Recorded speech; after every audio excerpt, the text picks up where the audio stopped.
Hello and welcome to Campaign Comrades, your favorite Leftist gaming podcast. We are making some slight changes, some experimentation with our mid-month podcast format. I would say we've ran out of gaming adaptations to cover, but in reality, it would just be us covering Resident Evil for 10 years.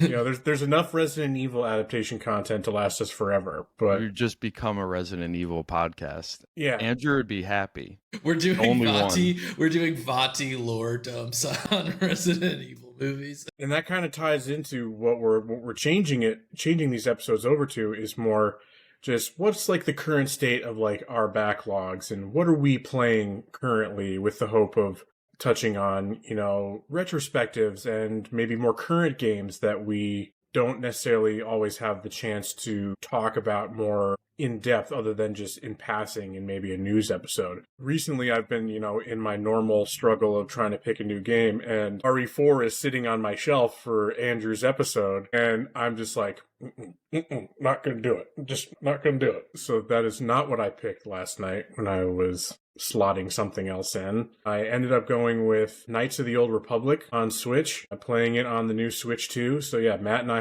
have been dabbling with new and old software on the Switch 2. We will, you know, talk a little bit about what we've been playing, but we will dive more into our thoughts on the hardware, the system launch as a whole, in a YouTube video dropping sometime next week, sometime the week after this episode drops. So be on the lookout for that on the YouTube channel. But yeah, Matt, I'll throw it to you first. What have you been playing recently? What's the current backlog activity looking like? I mean, so there's like, this is probably the most variety you're ever going to get out of me in one of these episodes, just because you planned it right at the end of a game, picked up a different game, playing another game. So I've got quite a few, because I wrapped up Ghost of Tsushima. So I finished that with a platinum and then 100% on the DLC. And then looked into what it was going to take to finish out Legends and saw that was like a 60 to 80 hour process and decided I wasn't going to do that. I never touched the Legends stuff, so could you explain more? I mean, I played through the whole game, came close to platining the base game, but like decided not to check off some of those extra boxes. But I never touched the Legends because in my mind, I had just seen it was multiplayer. And I'm like, it doesn't need to be multiplayer. You can run it solo, but it's essentially 4-player or single player, like mini raids where you're going in to do what like the big sieges would be. And instead of being Jin, you are character classes, which are more specialized in certain things. And one of the reasons I looked and wouldn't do it was it required, I think it was level 20, which would be max level for every character class, which is what I saw takes the most just raw time to do. Makes sense. It honestly sounds, you know, pretty repetitive because that is the simplistic, or derivative is a mean word, but like of Ghost's design philosophy, you know, its most Ubisoft formula aspects are like its enemy encampments, which the toolkit that you have to fight through them still makes them fun, but like fun enough for the base game and to clear all Mongol camps in the base game. But then to do that over and over and over again, that's probably, are they procedurally generated? Are they the same maps over and over again? I can't imagine that would. Yeah. I think Matt had his. Yeah, it does seem like we've lost Matt. Perfect. Yep. Perfect timing. This new episode format's off to a great start. Woohoo! Getting Matt's opinions right as his computer shits itself. Just takes a huge dump. Perfection. So Andrew, you played Ghost though, right? Yeah, I did. And I agree to. with you. It's not something I have any interest in. Like, I beat the game before they even came out with the Legends content, so I haven't even thought about it, but it's not a game I listened to the crazy about. The itinerant storyteller, you know, starting to, every time you'd walk past him in an encampment or whatever, he would like start telling his tale. and the voice actor was cool and you would sound interesting, but then it's like, yeah, here, come play 4-player co-op for this thing. I was like, no thank you, I'm gonna go find some bamboo stands to cut down and compose a haiku instead. That sounds more fun. That's based. That's great. That's the best part. Those are the best parts. Those bamboo challenges are a great little mini game. I love them. And the mini games actually get even cooler on. It's actually my favorite part of Iki Island, the DLC, is I could take or leave some of the combat tweaks that they made there. Some of the enemies are annoying. The idea of the shamans giving everybody special armor is like kind of annoying because it's just like, yeah, okay, that just means you go kill the shaman first.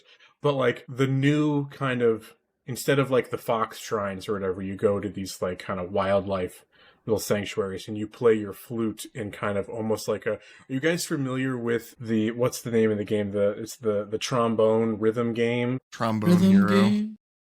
Trombone Hero? Yeah. It's really silly. You should look up some clips of it. It's very funny. But Trombone Champ. Because it's all about like, you know, it's kind of motion control almost. It's like Trombone Champ. Yeah, it's kind of Guitar Hero-esque, and you know, so you're hitting the right notes, but then you're moving the slide up and down, but the flute, Jin's flute, is very similar to that. Played some mic lore. I played trombone in the 5th grade. Yeah, you still got those embouchure skills. What that mouth do? Hell yeah. Dude. I got a recorder right over here, too. God. I can whip that out. No, thank you. I But don't Matt, need my ears hurt. Matt, you cut out though when you were No, talking it's just the more about recorder in general. telling us more about Legends. There's not much to say. I didn't play it. Did you dabble at all? Like I listened to their tales and then I would walk away. No. And go off to their. It was probably actually the more annoying thing was how many Legends storytellers were mark points on the map. Just clutter, yeah. But then I did not 100% Iki. I did. You're a I coward. did less. Yeah, I was just like I was ready to move on at that point. I really liked the game and I just didn't want it to kind of overstay its welcome. So I just kind of cleared through it and went for it. But I knew you would platinum it. I knew it would be an easy platinum. There's no such thing as a game overstaying its welcome. You finish it, so it's done, and you put it on the shelf and you move to the next one. Folks, Matt has a sickness. Yeah, it's called autism. No, it's called And not needing a RFK is reason to go trying to back get to rid a of it. game. Once you're done with it, you can put it up and never have to go back. I would agree, though. I am not a game replayer at all, which has been a I'm real. a game not finisher.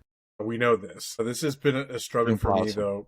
Currently, in that I really want to play the Lies of P DLC that got shadow dropped in Summer Game Fest, but me being stupid, which is a known thing, when I finished my first playthrough, I stupidly, selected to go into New Game Plus. You always, I've learned habit now. for you. This is an entire thing. Fool me once, shame on you. Fool me twice, ain't gonna Can't fool fool me you again. Be fooled But again. that was before I did that. Even before Erdtree was like fully announced, so it was in the same period of time that I fucked those up for me, and because at that point I didn't know that I don't even think I mean, a a game DLC like that for in Lies particular was. isn't that hard to replay because you can just replay it with a different style. Pick a different weapon class. Go crazy. I You was did that with gonna go- Elden Ring. You went from whatever your first run was to strength bonk. weapons. Yeah, I know. I know. And so there's definitely more incentive for me to do it there, but I still just don't really feel that great about having to like go get to chapter 9 again just to Yeah, hit but the there's DLC. no one to blame there but yourself. I know. Although I do like, I prefer DLCs that are just like, I can access it whenever the fuck I want. In an ideal world, I can just access it That's from weakness. the start, from the start menu. I agree with you. Like, let's be real. If you That's what I want. have beaten the game, I think yes, that is how it should work. But Boy, do if I have a it's a game for you. It's DLC called like Doom that. Eternal. You don't even need to play the game to play the DLC. yeah, You can just jump Yeah. straight to the DLC without playing the game. I can't. That's so funny that you are in that same dilemma with Lies of P. I mean, to be fair, I do think you're right that you played that and they had not even hinted at a DLC. The only thing that was hinted at is Dorothy from Wizard of Oz, like as like a sequel. It was all about like, oh, you see her tapping her red shoes at the post credit scene, and it's like that's going to be for a future sequel. So it's like, cool, Pretty the dope. game's I didn't done. know It's that. complete. I can keep going. No, this is a further benefit to waiting 2 years after a game releases to play it. To actually play it, yeah. Oh, fuck. No, I wish I could have been talking about Lies of P Overture as what I'm playing now, but I can't, unfortunately. I've been dabbling with Switch games to various levels of success. So yeah, Matt, continuing with you though, once we'll skip over a major thing in your but Kitty Island Adventure. explain us on sell me on why I should play that. Do you like Why do you Animal need to be Crossing? sold? I don't. Do you like Hello Kitty? I do. I did say Exactly. No, if we're skipping over the thing that I finished up Ghost of Tsushima to play, obviously you've got discussion around Switch 2 with Mario Kart World, which I've played quite a bit of already, beaten all the Grand Prix on 50, 100, 150, beaten all the knockout tours on 50, 100, haven't gone back and done 150 yet. Done a decent chunk of Overworld stuff. What are your thoughts? I mean, I want to. Is it an $80 game? I mean, I'm fine with it. I have opinions on it, and I think no, it's not. I want to jump in, having not played it, to say why I think it's an $80 game. Okay, I'm interested. Mario Kart 8 was around for how long? Mario And Kart how 8 many launched in like updates? 2013. Exactly. because it was a Wii U game. Exactly. So they're going to do the same bullshit with this because they're going to sell 8 bajillion copies. And it's never going to go on sale, ever. And if it does, it's $10 off. Matt, didn't you send some data on? We obviously know like 3.5 million Switches sold in the first like 3 days or whatever. But what was the number of Mario Kart sales? So it was the two numbers that came out were the attach rate in Japan and the US in particular. Okay. And in Japan, they sold, just for round numbers, 1 million units of the Switch 2. And it was like 887,000 units of Mario Kart World. Nuts. And then... So you're right, Mike. Continuing that trend for sure. And they then in already the US, it bundled was... it. Like, they're going to make a fucking physical track like they did for the children. Like, come on. It's worth it. Every Mario Kart game is worth whatever price they price it as, because it's Nintendo and they're going to milk the shit out of that. And, we're going to get the extra fucking DLC things at some point. And It was worth it for me because it was only $50. Me with the bundle, it was only 50, so it was absolutely worth Well, it. as a late buyer, I'll be getting a bundle too when they're available again. And They're available everywhere. They say they won't stop selling those bundles, that's for sure. I can go to my local Walmart right now and buy one. That's pretty widely available. I gotta have the funds, I don't know that I've not seen them in. I've been looking every time I go to the Target nearby, and I've yet to actually see them on the shelves. That Target sucks for like electronics. I mean, true, but beyond that, you're in a population center where people are more likely to be going and buying things. I would check the GameStop near you. They probably have one, but make sure those fuckers aren't stapling the screen. Yeah, no, they're not. Fortunately, that wasn't this GameStop. I did check if it was. Really? I think it was it was like in Midtown and shit. No, it was a Staten Island. Of course. It was Staten Island. That wasn't even New York then. Why are they? It should have. Hey man, they're a borough. Staten Island. They're not a borough. Fuck them. Okay, so I think it's worth it because we're all going to end up buying it eventually one way or another at that price. Yeah, the whole world is going to end up buying it eventually one way or another. I do think that the game is good based on Rainbow Road alone. They absolutely could. Best version of Rainbow Road with Rainbow Road. Yeah. Okay, elaborate on this. Well, because first off, the whole concept of the game, right, is the world, right? It's that you can go from track to track, driving. That's open cool. world in between races. You could do traditional Grand Prix where it just takes you from one to the next, but it like will Even show though you on even the with map. Grand Prix, there is like pseudo driving in between because you go from traditional round circuits to straight circuits, which would be your connecting roads. Yeah, there are a lot of the courses are not laps. You They're are point to point. just progressing. It's like a rally race. Rainbow type of Road thing. is Yeah. one of those.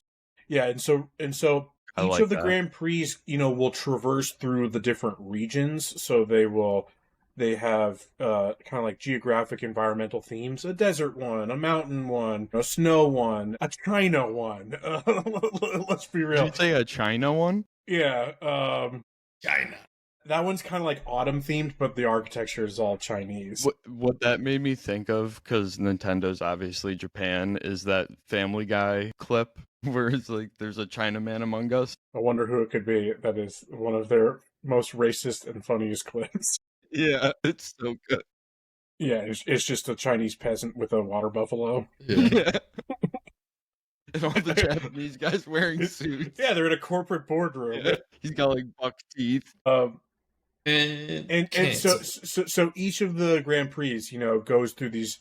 Each of the Grand Prix are these like kind of cohesive, geographical thematic movements, and then you beat all of them, and the final Special Cup comes, and it's still, the first three courses are traversing, and then Rainbow Road starts off as like you're at like the culmination of one of these, and then you just take off into the sky and are just eventually just flying through the clouds. And it's got it's just visually very There's cool. stuff but for everyone there. There's a train that runs alongside you for you train enthusiasts out there.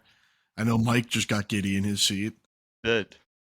I heard trains. I love public I transportation. just like the Japan does it switch. good.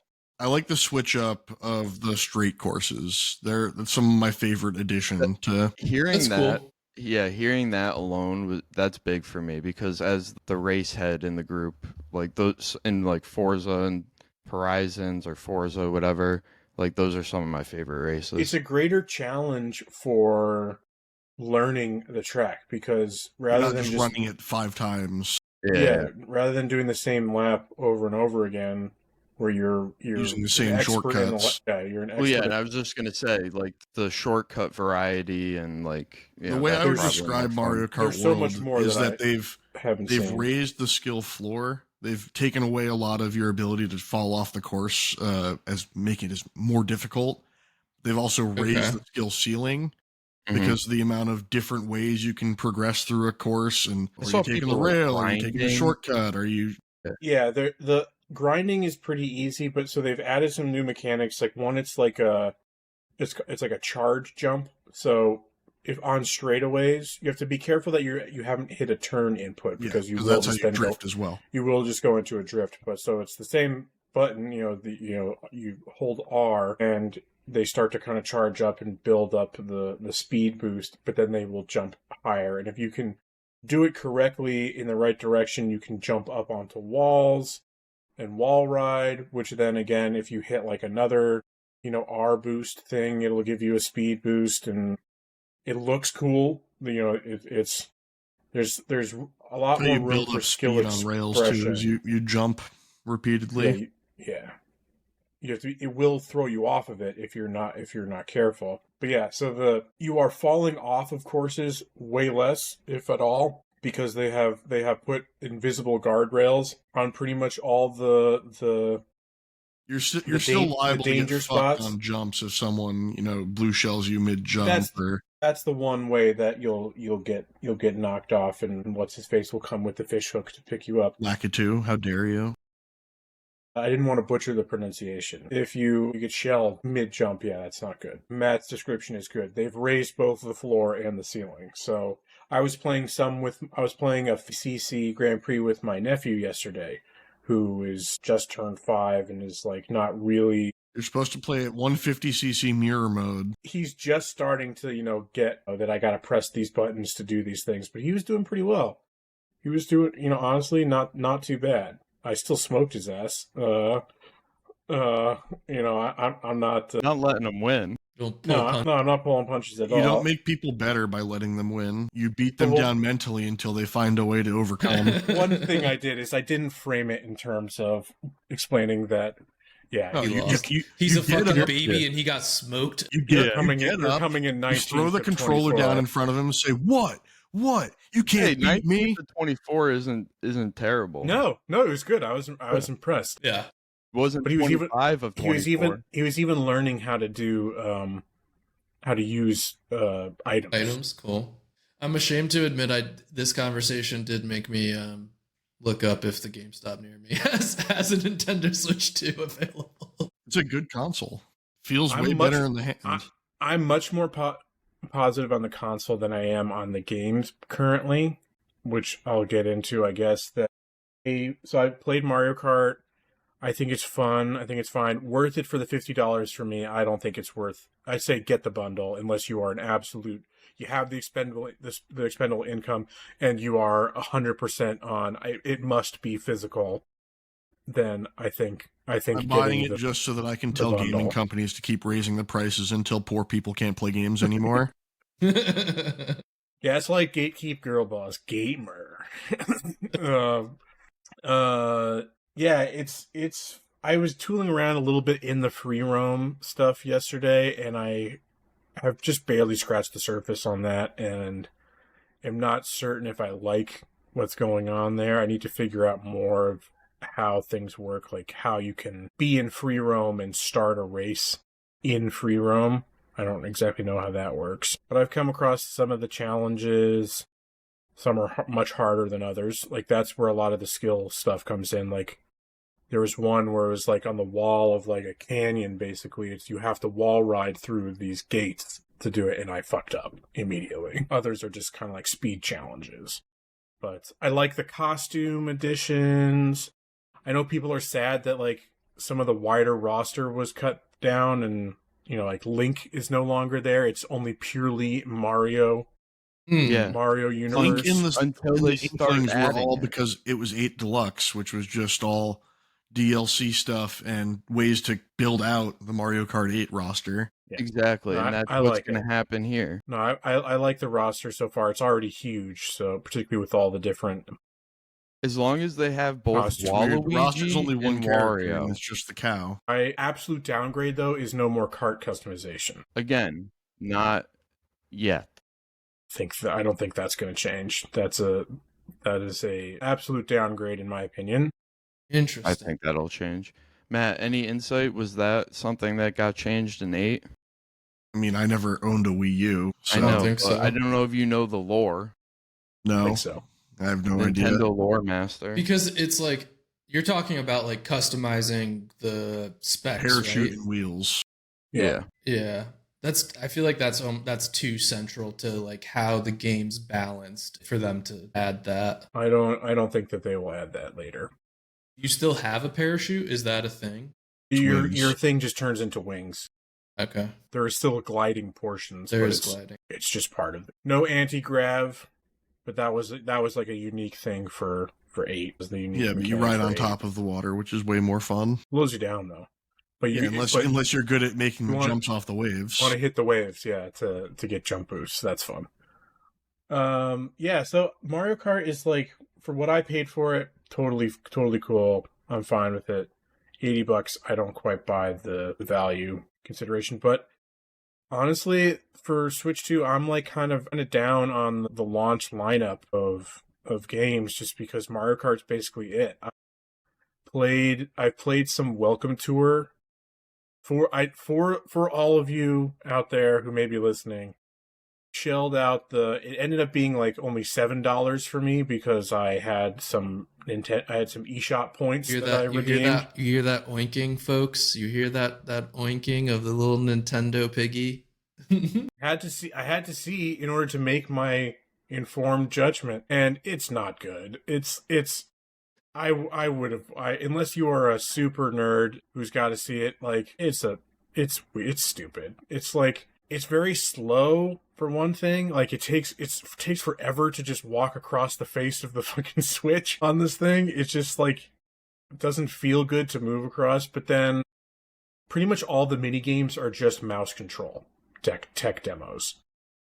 There was one that I skipped because it was about using the touch screen on it, and I'm like, I'm not getting my grubby fingerprints on my new screen right now. I'm at least waiting till my screen protector arrives. But like no, I'm skipping that one. And then the tech demos are cool, and like they help you understand.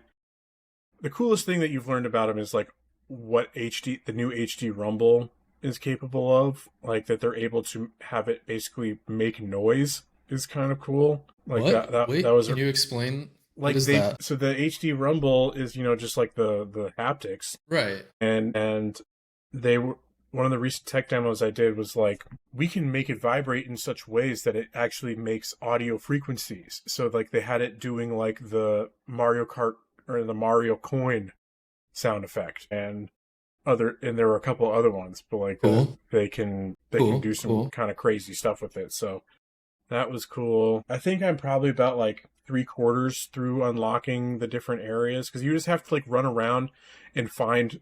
It's a stamp collection mini game where you have to find all the discrete little parts in each section. Here's the A button, the B button type of thing. And once you've cleared all the parts from one thing, the next one unlocks, and there are different mini games and tech demos across each one, and as well as some quizzes. I've only done a couple of the quizzes that's just like teaching you about the thing. It's an interactive user manual, right? But like, I was a little disappointed that the mini games are literally all just mouse mini games. And it's Matt, like, did you buy it? No, I haven't touched it yet.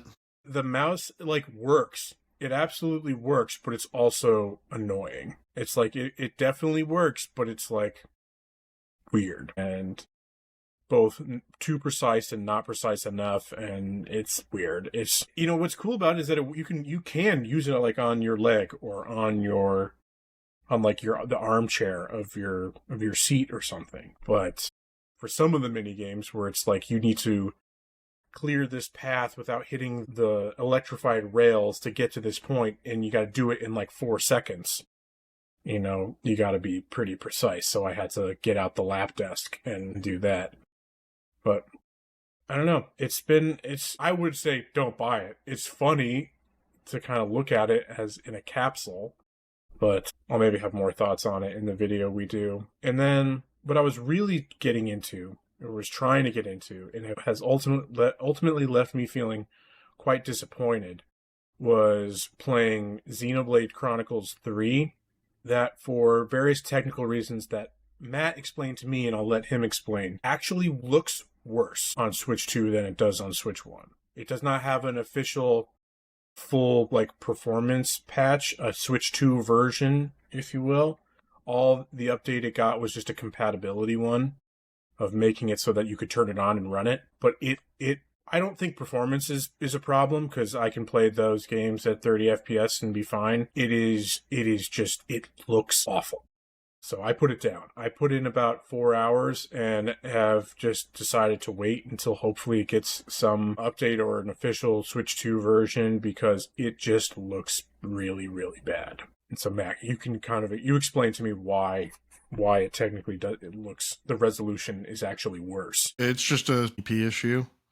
720p doesn't scale up to 1080p or higher resolutions appropriately well. So what you end up with is more stretching than you do pixel to pixel upscale. Think of it similar to how when you would play a game on the Game Boy Advance and you'd put a Game Boy game in and you could widescreen stretch it and how it would kind of make the game look weird. It's a similar thing with 720p to 1080p and above resolution scaling issues. So is that an issue for any Switch 1 game then? No, it's an issue for Switch 1 games that ran in lower resolutions in docked mode. So like the Xenoblade Chronicles games they targeted P, but they tend to run below that.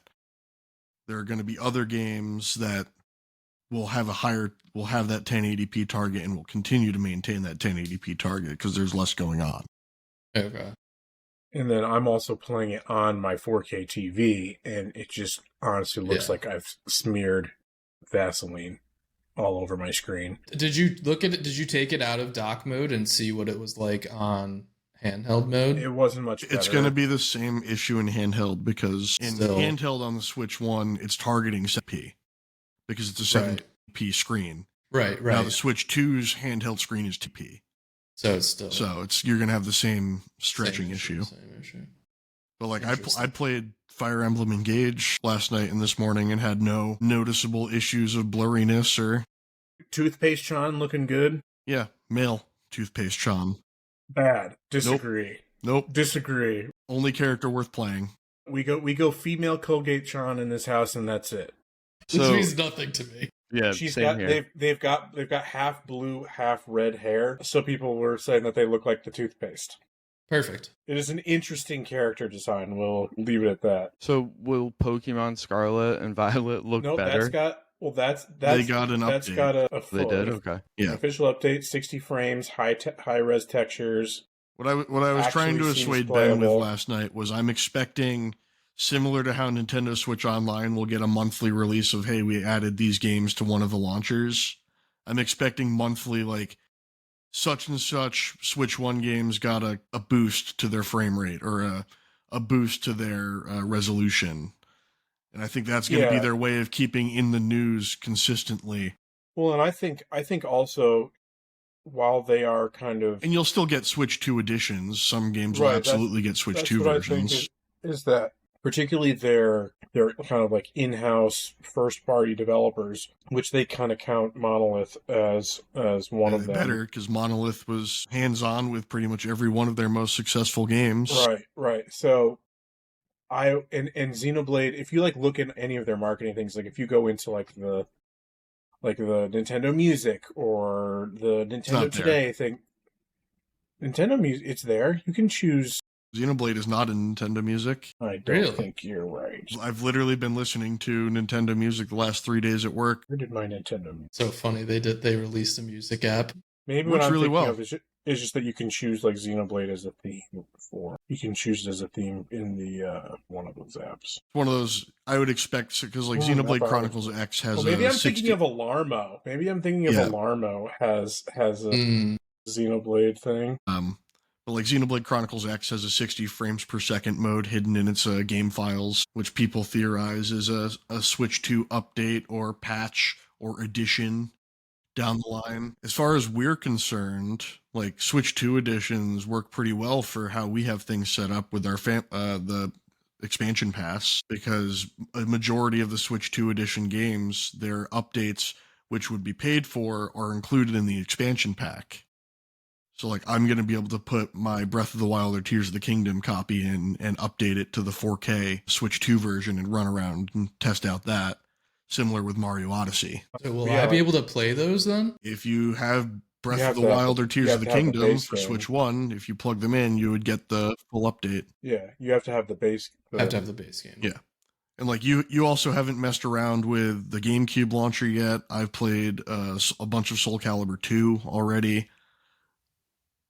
Enjoyed myself quite thoroughly. I'm looking forward to see what else they launch on the GameCube launcher. Waiting for a bigger time when I can jump in and play Wind Waker again. You didn't mention, but Cyberpunk has also sold exceptionally well on Switch 2. I hadn't seen anything about it. I've seen that's been doing very well. Yeah. It's one of the more popular, especially in the US, Switch games. Yeah, no, my disappointments in the software lineup it's a personal thing, right? There are a couple of like you got Switch Donkey 2 Kong coming out in a couple weeks. Don't care. That's a pain on mind for me. Yeah, because that's where part of your issue runs into, though, is you don't play some of Nintendo's core game concepts being 3D platformers. Yeah. Because like I'm gonna play Donkey Kong. It's a JRPG machine for me, and the JRPGs are not getting up. Why haven't you played Deltarune yet? Because I tried playing Undertale and I don't like bullet hell either. And Okay, before we finish this Switch 2 discussion, I do want to ask you both to provide brief thoughts on how it matches up to your expectations and if you're happy or not. I'm happy with the hardware. I think it looks and feels really good. I've just pre-ordered, along with a screen protector, a case that will add ergonomic handholds, and unlike I know Mike had a beefy one for his Switch, but like I don't think you can detach the Joy-Cons when you have it on, right? That it's No, just you like a could. full. They still slid out. They would slide out. Okay, I thought they were more solid. It was a solid case that you had to keep No, them you could on. always still slide them out. Okay, I wasn't sure about that. So I bought one that it'll allow me to still dock it without having to do a fucking stupid adapter or anything. Slim enough to still use the dock, but then yeah, it has the detachable Joy-Cons, but it's got the ergonomic handles because the one thing I found is that like while it looks and runs really well in handheld, I still kind of got a hand cramp, and I think that will help mitigate that. But That sounds like a weakness, a physical weakness you have that you need to overcome. gotta build up the grip strength. Yeah. But yeah, no, I'm happy with the hardware for sure. It looks and feels really good. And yeah, it's just a little bit of a letdown on the software that I was hoping to be able to play right away has not gotten the update treatments that I would like, and in some senses are a bit of a downgrade. So that's disappointing and it's not good. Yeah. But I started playing Knights of the Old Republic, my Switch version of that, and that's running fine. I sent Stable. you the Reddit list of Yeah. the running thing where they're testing all the Switch 1 games and listing out the various ways they play or improve on. And a majority, I think it's up to 380 games they've tested out now. And a majority of them, at the very least, see a significant improvement in loading times. Yeah, I noticed that, yeah. Loading times seem to have been much improved. Generally, even games that are unpatched, so say they target 30 FPS on Switch, but they have dips, they drop to like 22. They're going to be more consistently at 30 on the Switch too. They tend to just maintain their frame rates better. Yeah, I largely think I'm just having a little bit of bad luck with the things that I want to play right now from my Switch 1 backlog. I was about to point out that you're going to continue to have an unfun second half of the year because the rest of their lineup for Switch 2 are games that just do not target you, really. You get with like Donkey Kong, you've got Legends Z to A is another Switch 2 one that they're Metroid Prime 4. So is why I'm hoping that they will, to kind of pad out in between. They've got like a major release every couple months. I'm hoping that kind of in the in-between that they are doing much more of here are a bunch of Switch 2 versions of other games. And I would think Xenoblade would be kind of higher up on that list, that priority list. I think August is the Xenoblade 1 15-year anniversary. In my opinion, well, I don't know how it plays with Switch 2, but it needs the least amount of work. In my opinion. Well, I was just saying that would be a date where you might see them all bundled together with an update. I hope so. But yeah, I mean, I'm happy with it. I'm exactly where I thought it would be. I have a lot more I can use with mine because I'm going to take more advantage of the GameCube side. I'm going to be playing Donkey Kong when it comes out. I'm going to be putting Mario Odyssey back in and running back through. I know people all have pitchforks out against me. I did not like Mario Odyssey. I played through and got credits, but like I don't like that game. So, just don't care. What was I just going to say? That there's one that when they put a Switch 2 version out of Kirby, I'll play that. Yep, that's in September, I think. I think it's August. I think that one's August. I mean, you've got a steady stream of, so like Raidu is getting a Switch 2 version next week. Yeah, no, there are some. Bravely Default is Switch 2 only now. Yeah, okay, so there's another aspect of it, right? Is like I was thinking yesterday, okay, what do I want to try to get? And so there are some of them, things like Bravely Default, which is the remake of the first game, which I have on BDS, but haven't played. It's just a bummer to me that it's a key card. I don't like the game key card thing. So it's just, buy it. Might as well buy it on, digitally. I mean, other than the fact that a key card can be handed over to a friend and plugged into their console and used just like any other cartridge. But so can the virtual card. So can not entirely, because there's more limitation on who you can share your virtual cards with. It is somewhat limited, yeah. And they only have like a 14 days, but you can like kind of re-up it. Yeah, it's you trade off convenience, right? You have the convenience of having it, digitally at your disposal whenever, but then if you're sharing it, you'd have to go through a little bit more of a rigmarole. Because So let's be those were the honest. two launch games I bought. Who am I sharing Bravely Default with? Who? Not these two. You're gonna have it. You're gonna buy it yourself. Yeah, I already bought it. Yeah. It's like I'm not gonna share it with them, so it's a non-issue to me.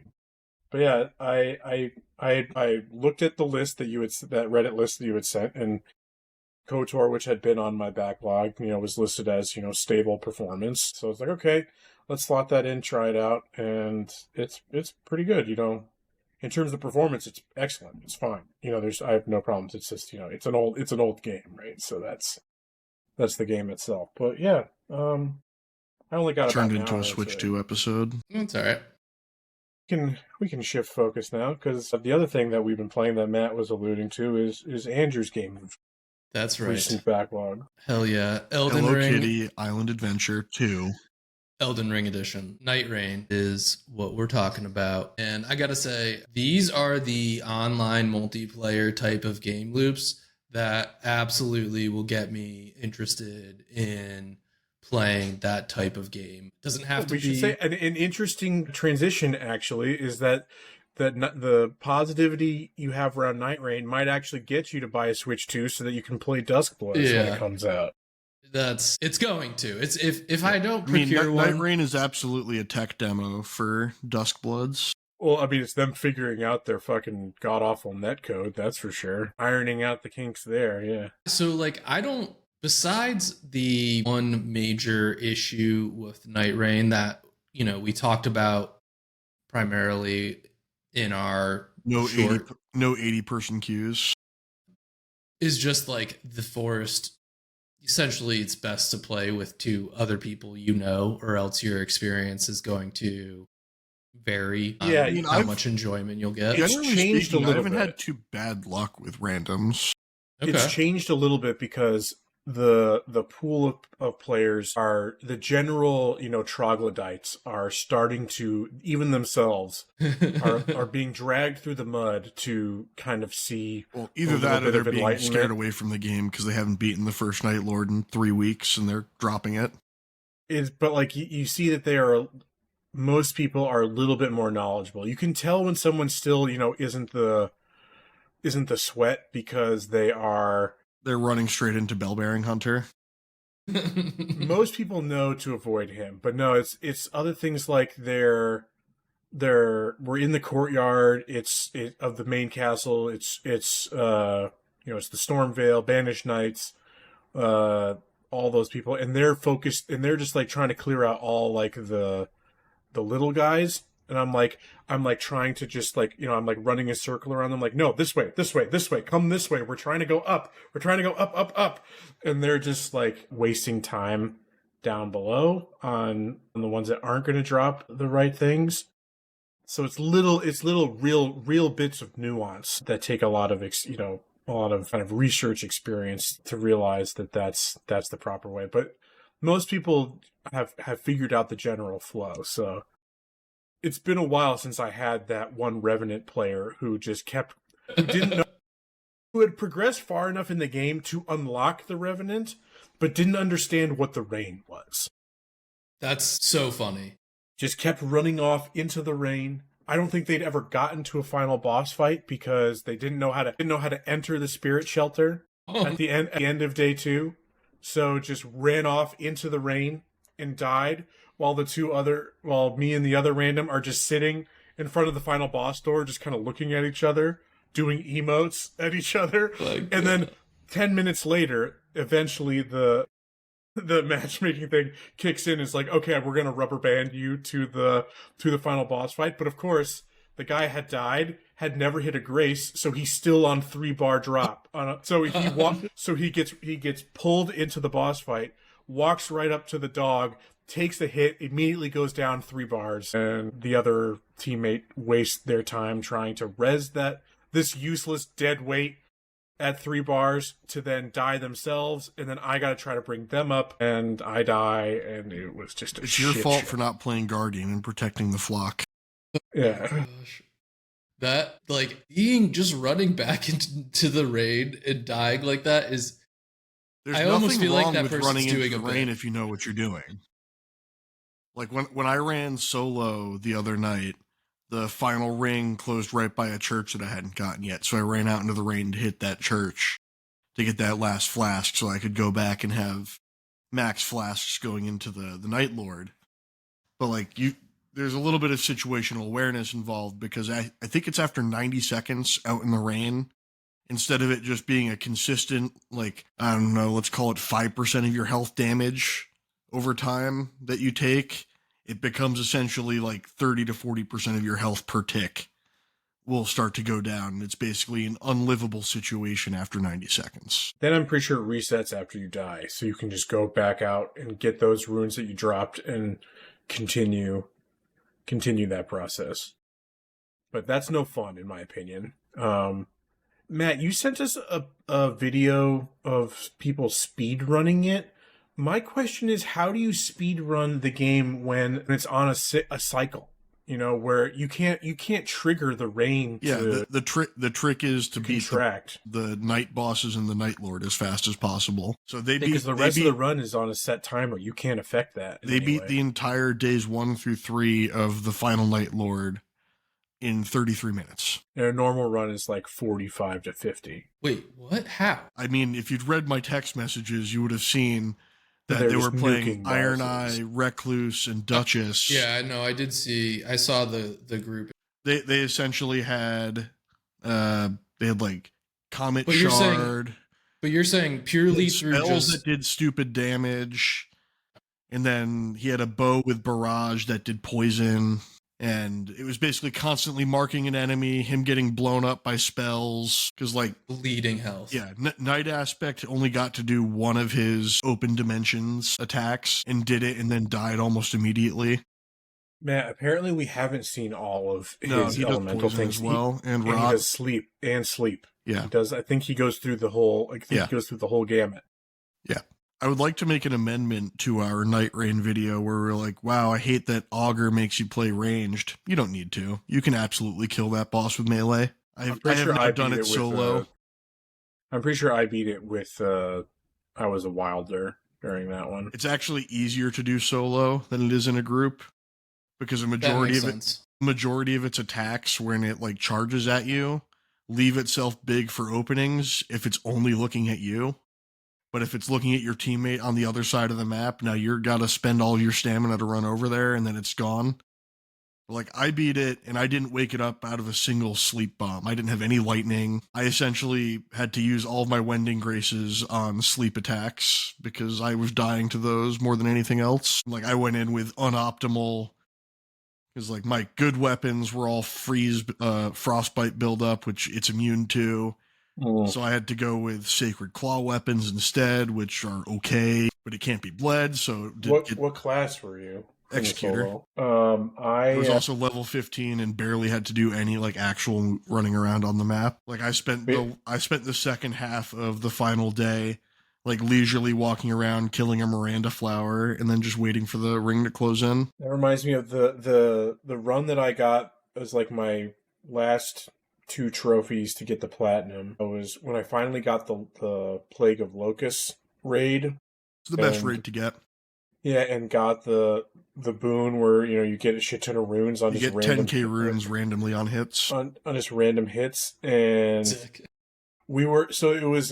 had the mountaintop shifting earth event. So we were basically, though, we were already level 15 by the time we got to the top and just tooled on the dragon and just had so many runes left over to do nothing with we're still gaining runes in the final boss fight as the boon would proc, and was just it ended up being kind of a waste because we were just already super high level by that point and just easily cleared max level. But yeah, since recording our video, we've beaten the game. I've secured the platinum. Matt, you're just one raid away, I just right? need to do the Margit raid. Which I think you can do again if you do solo. I think it's in the Gaping Jaw.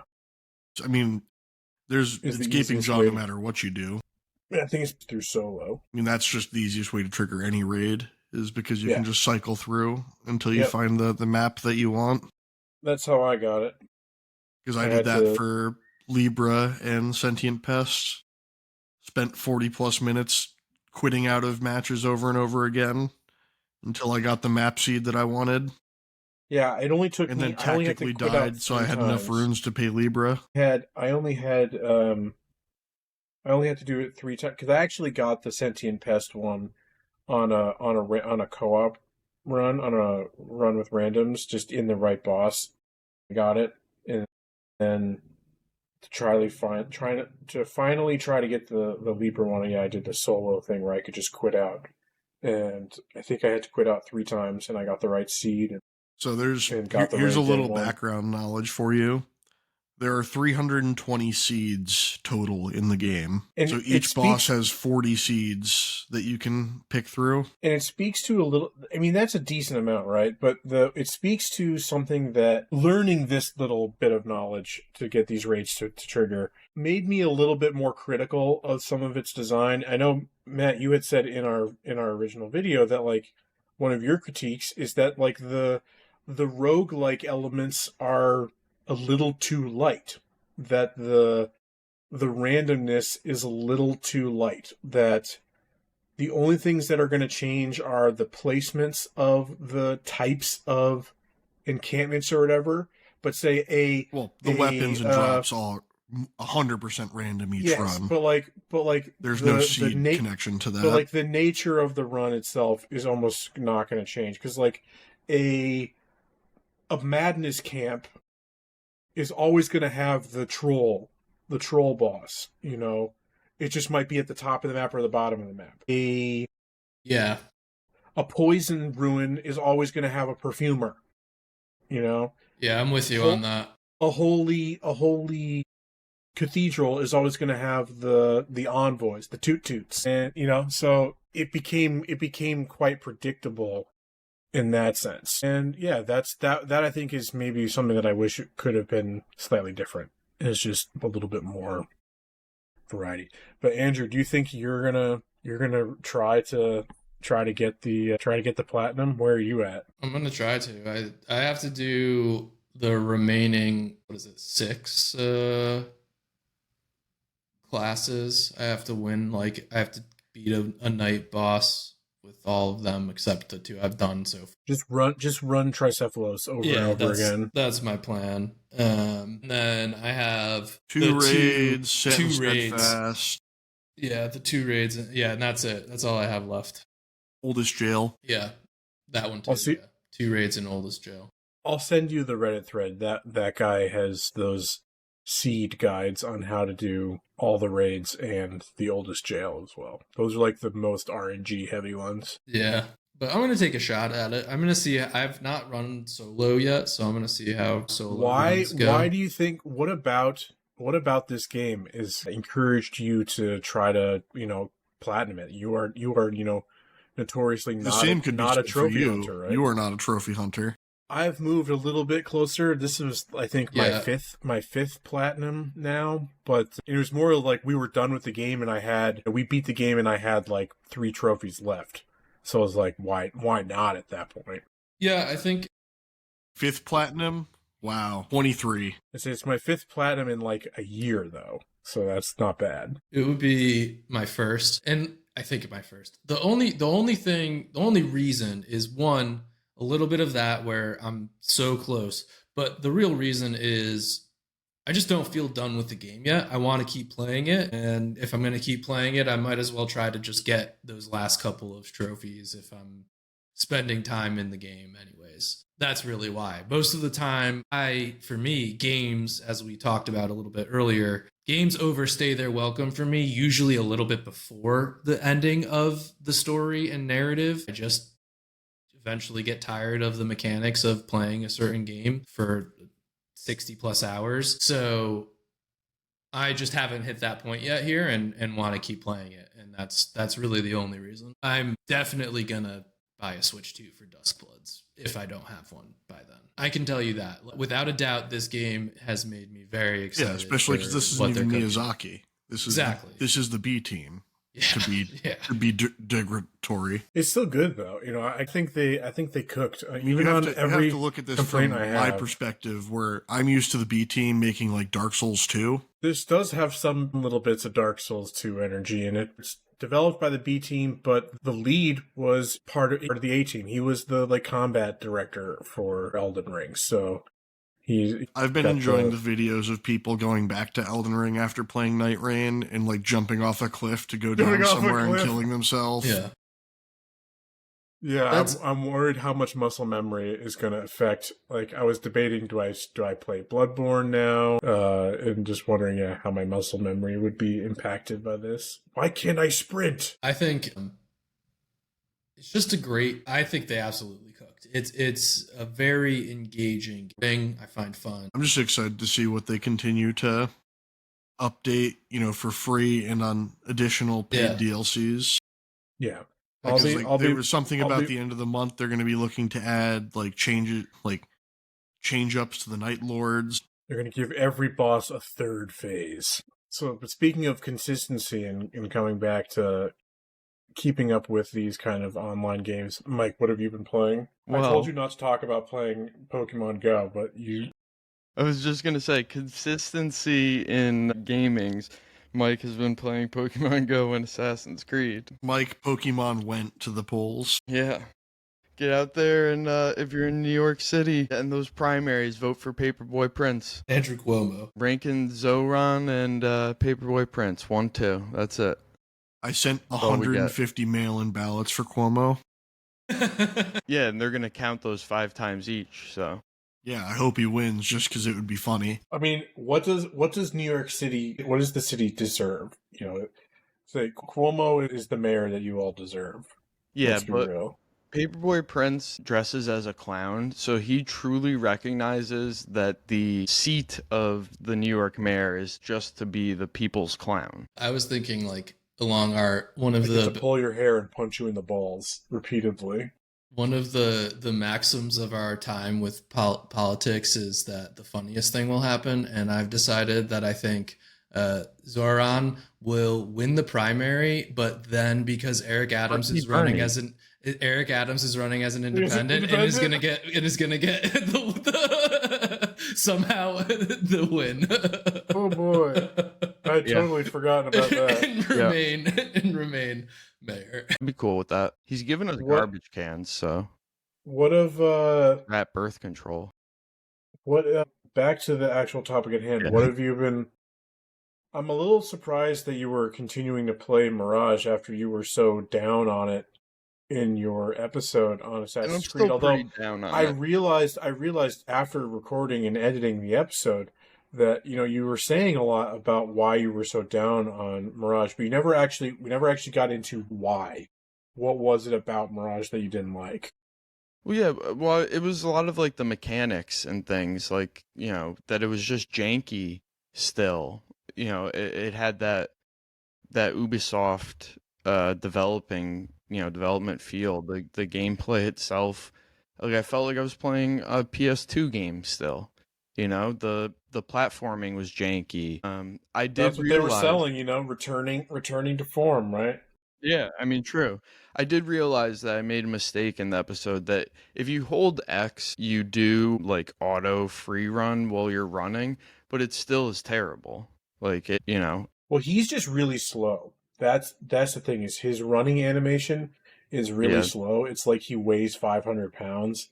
Yeah, he is a heavy build, it seems. Is what it feels like. Yeah. Fat roll. I just liked his combat stealth toolkit. I do enjoy that, and that's probably why I've been going back to it, trying to build that out.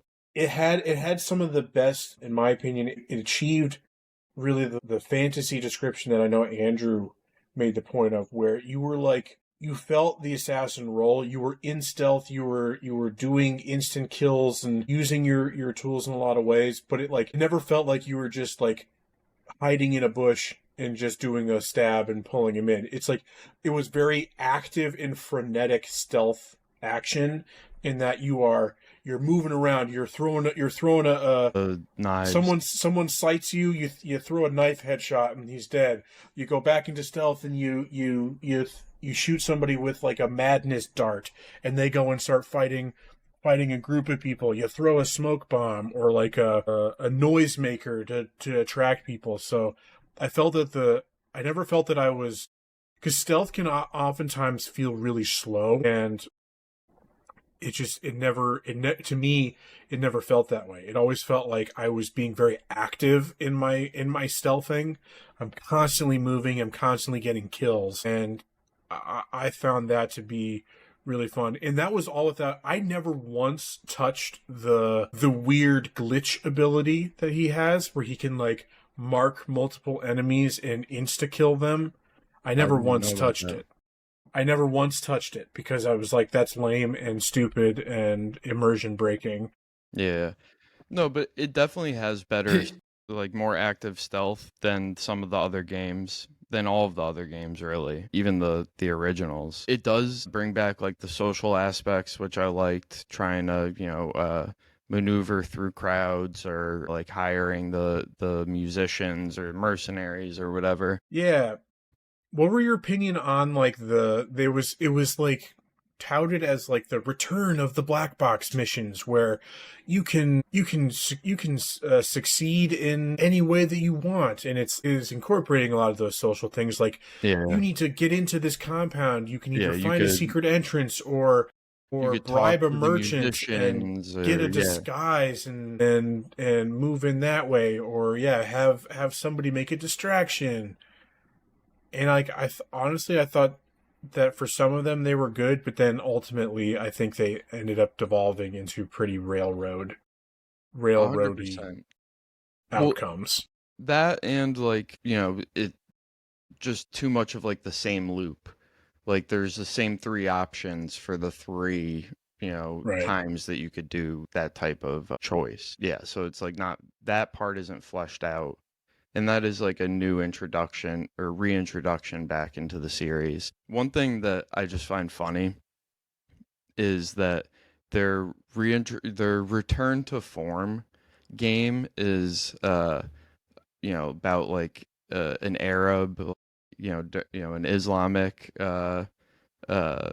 character, and in Islam you reconvert, like, because everyone in Islam is considered Muslim and then they convert to whatever other religion they are, so they're reconverts. So it was like the return to form happened to be a Islamic based character. I just thought that, my brain thought that was interesting. Praise the moon god Allah. let's leave it at that. Always. I definitely was more positive on the. I think the story was bad. The characters are bad, but I found the gameplay to be pretty enjoyable. But yeah, your comments on the parkour I think are apt in that it was just, I didn't remember it until you kind of brought it up, just like that. Yeah, he just felt like he was so fucking slow.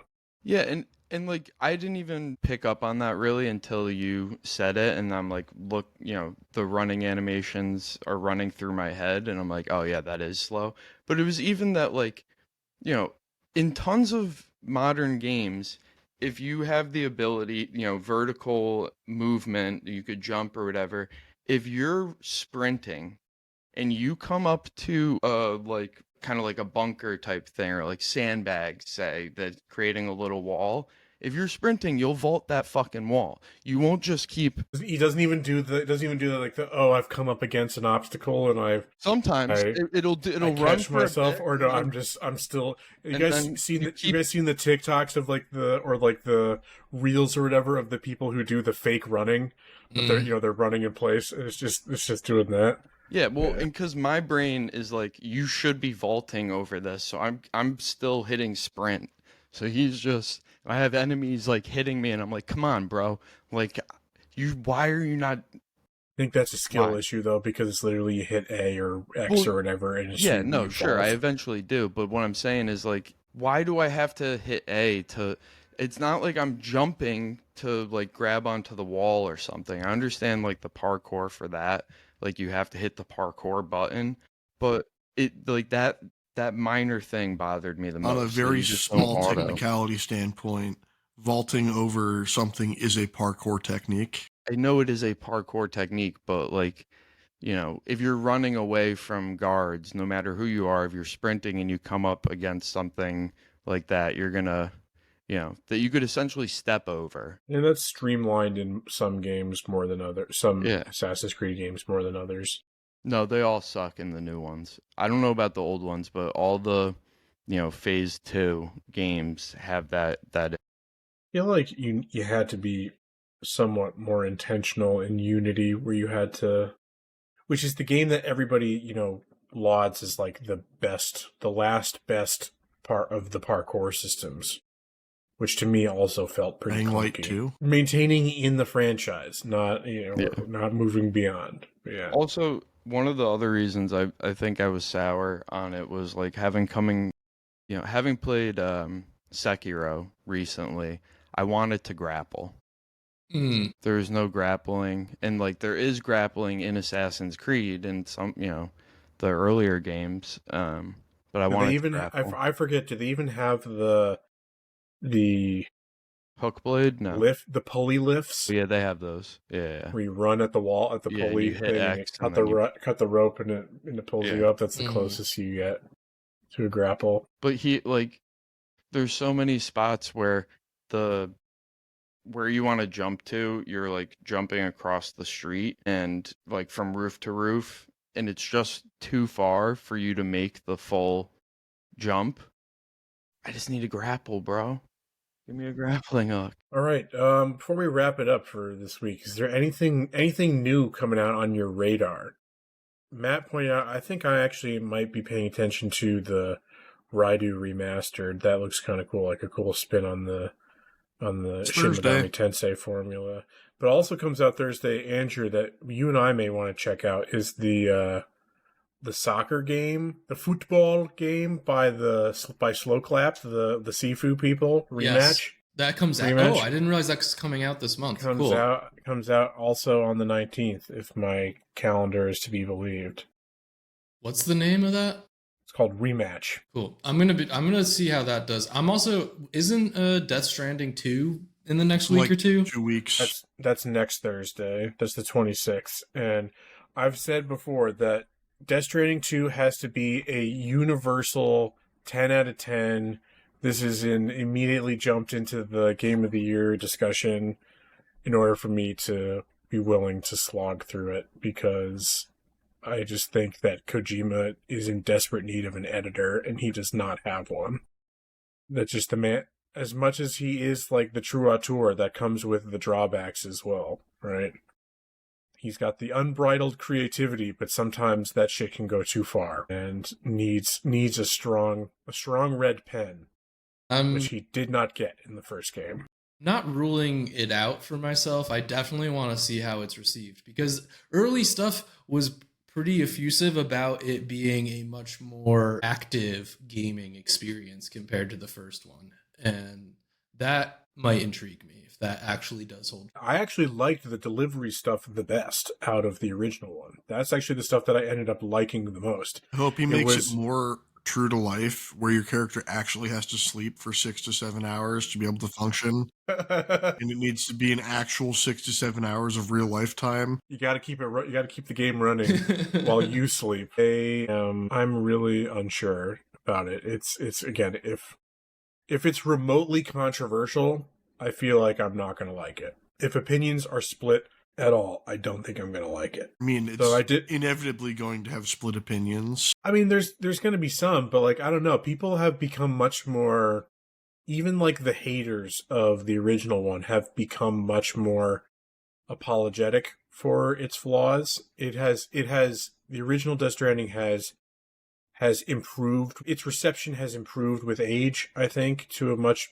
greater degree. That the gap That's just between that's the true of split almost has, every game, though. Most games tend to improve over time. I mean, just I look don't at know the that trend that's of games true. releasing in a bad state and improving with patches. That's not the. I'm talking like public opinion, not like technical. Like these are. I'm talking people who like had Yeah. actual problems with like the core mechanics. No, I don't necessarily know that that's true, but I do feel like I see a much more common to see retrospectives on the game to, or just that the gap between the kind of polar ends of Death Stranding has shrunk more than I would have anticipated. But and yeah, those previews have all been very positive on that. Like, it fixes almost all the issues that I had with the first one. Or some people are like, it's doubled down in all the right ways and is unapologetically creative and all these things. So I don't know. How It you're really not going to has play to be. Death Stranding 2 when they're going to have VTubers in the game. I don't think I did not see the Jeff Keighley cameo because I think it was like part of like the director's cut DLC thing. I think I missed that. Hilarious. The prepper that was Jeff Keighley. I did see the Conan O'Brien one though, and was completely stone faced the entire time. Not a smirk crossed my face as he gave me his like penguin hat or whatever. I forget if it was a penguin or a panda hat, and it was just completely stone faced, just zero emotion. I had less emotion than Sam Porter Bridges did in that exchange, which is hard to do. But yeah, that's I think the major things on the board for this month. There's more things coming next month. Tony Hawk 3 and 4 Donkey Kong drops next Bonanza. month. Donkey Kong. One that I'm paying attention to, Wu Chang Fallen Feathers. A new Chinese Souls-like. Ninja Gaiden Ragebound. Forget which one that is. That's not Ninja Gaiden 4. That's the pixel art one. It's a 2D I don't Metroidvania. I don't actually even know why I'm paying attention to that one, because I don't like Metroidvanias. And then Mafia the Old Country starts at the beginning of August. I'll be paying attention to that. And then Delta MGS, Delta Snake Eater. Yeah, so I need to play MGS2 in between now and then at some point. I gotta come into the rotation. Yeah, if you have the collection on Switch, it's supposed to run pretty well on Switch too. I have the PS. All right, gang. This, I think, was a successful first run of these episodes. We still need to decide what we're going to call these monthly episodes. Flight logs. No. All right, on that Not note, that. let's wrap it up. See you guys later. All right. Till next time, you can support us on all the social medias, bar Twitter. Check out the YouTube channel. Matt and I will have a conversation on the Switch 2, which will potentially be a bit of a rehash of some of the things we were talking about today, but also I know I recorded some footage of my unboxing. The footage is like not the best. I think I need to get a better camera. Like I was able to up the resolution on the camera, but then the FPS on the camera became a slideshow. So it's like not very good. I can go like 4K, but then it's just like So it's like pretty kind of blurry 1080p. So that'll be what it'll be. Very fitting for my current experience with the actual Switch 2. So I'll maybe splice some of that footage in. All right, but till next time, follow us on all social medias. Again, check out the YouTube. We will see you then. Bye-bye. Bye.